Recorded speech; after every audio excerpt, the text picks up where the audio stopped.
Morning work kasi ngayon mga ka-loads, kaya busy-busy mga ka-friends natin dito.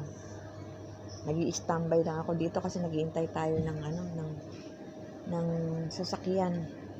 Ayan, laki ng kanilang ano bang tawag dito?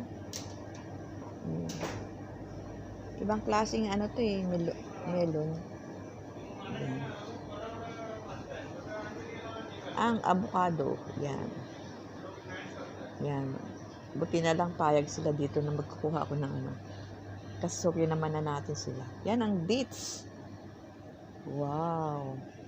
Ang dami-daming onion. Yan, ang sibuyas. Mahal bang sibuyas dyan? Mura lang sibuyas dito.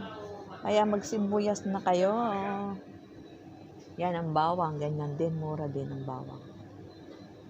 Thank you guys. Thanks for watching my vlogs. Subscribe. Joke. Subscribe and click the bell button for more update. Mega shoutout. What's up? Click nyo na ang bell button for more update. Ayan guys. Ang init sa labas. Yan, nakakatakot ang init. Kanina makulimlim, ngayon mainit na naman. Diyan tayo.